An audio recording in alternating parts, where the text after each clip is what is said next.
Bună, dragii mei! Astăzi vom pregăti drop de pui cu ficat, pipote și inimioare, cel mai gustos drop de pasăre pentru Paște. Haideți să vedem de ce ingrediente avem nevoie și modul de preparare. Pentru o tavă cu dimensiunea de 30 pe 10 cm și înălțime de 8 cm, avem nevoie de următoarele ingrediente: 500 de grame de ficat de pasăre, 330 de grame de pipote de pui, 120 de grame de inimioare, 200 de grame de pulpă de pui, 100 de grame de slănină afumată, opțional 5 ouă fierte, 80 de grame de unt cu 82% grăsime, o ceapă mare, 4-5 ouă crude, o jumătate de linguriță de piper proaspăt măcinat, 2 lingurițe de sare, 2 legături de ceapă verde, o legătură de usturoi verde, o legătură de pătrunjel verde, 2 legături de mărar verde și un ou pentru uns drobul. În plus mai avem nevoie de puțină sare, câteva boabe de piper și o frunză de dafin pe care le vom pune în apa în care vom fierbe pipotele și inimioarele. Pentru început vom spăla bine și vom curăța pipotele, inimioarele și ficatul. Pipotele au uneori bucăți din stratul intern al stomacului și trebuie îndepărtate. Se observă ușor ca o culoare gălbuie. Inimile le curățăm de pielițe și de artere, apoi le crestăm pe jumătate și le îndepărtăm cheagurile de sânge. După ce le curățăm, le spălăm cu un jet de apă rece și le punem într-un castronel. Acoperim cu apă rece și sare și le dăm deoparte.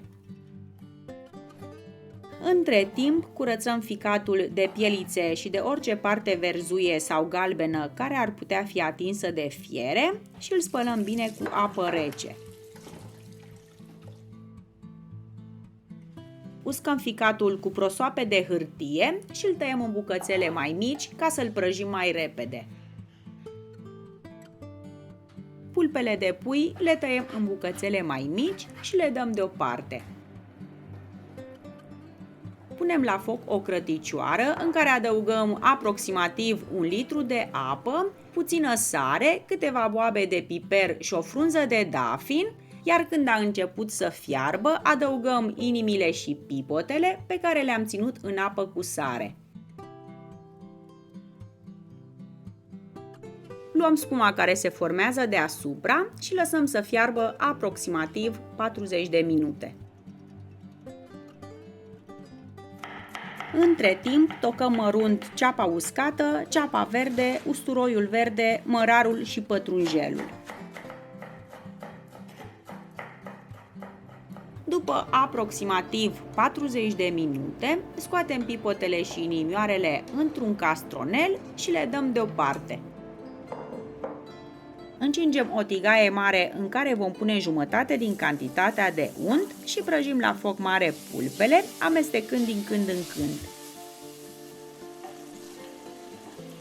Când sunt aproape prăjite, adăugăm inimile și pipotele fierte, condimentăm cu puțin piper și le lăsăm la foc până când se rumenesc.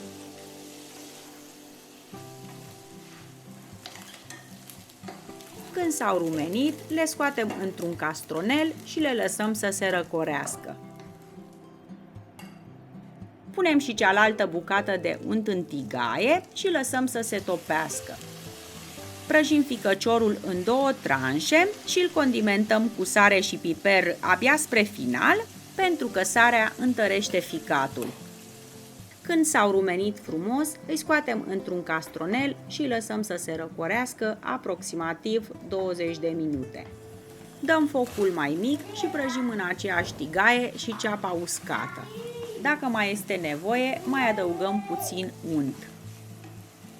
Când a devenit transparentă, adăugăm ceapa verde și usturoiul verde tocate mărunt și le călim la foc mic pentru câteva minute.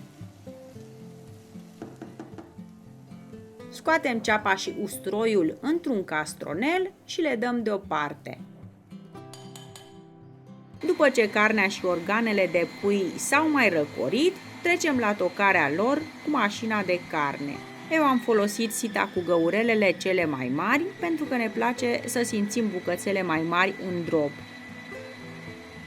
Tot acum vom adăuga și 100 de grame de slănină afumată.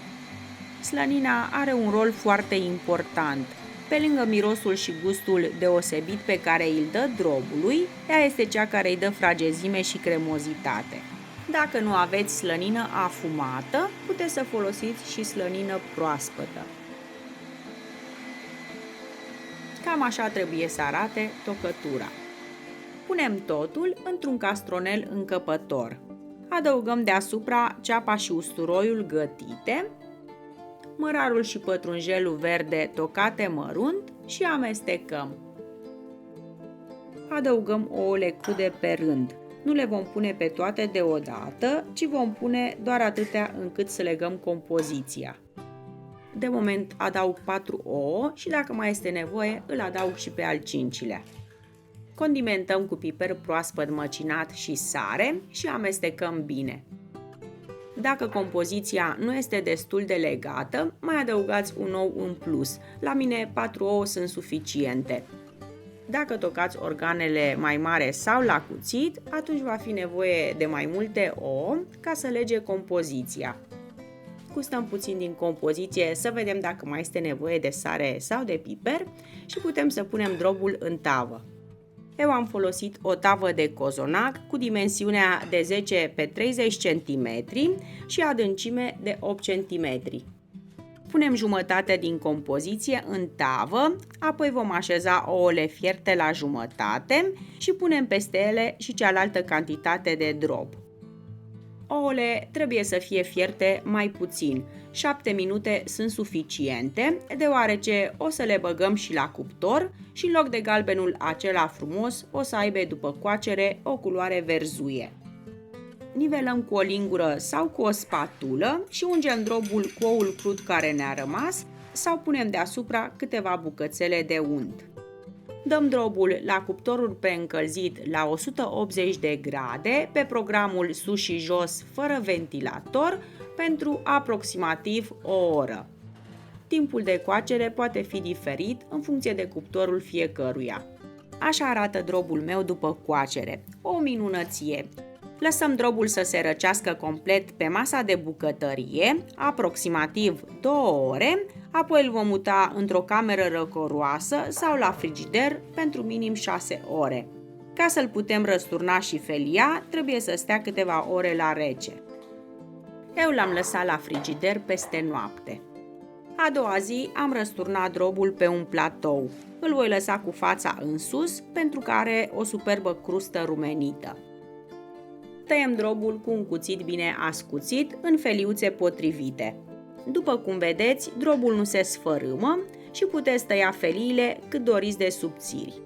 Dragii mei, aceasta a fost rețeta de astăzi, o rețetă din caietul mamei mele pe care vă recomand cu mare drag. Acest drob este foarte cremos, fraged și deloc înnecăcios. Pentru cei care nu mănâncă carne de miel, este perfect. Eu îl pregătesc și în timpul anului, nu doar de Paște. Dragii mei, vă doresc sărbători binecuvântate, cu liniște și pace, alături de cei dragi. Până data viitoare, vă îmbrățișez cu drag.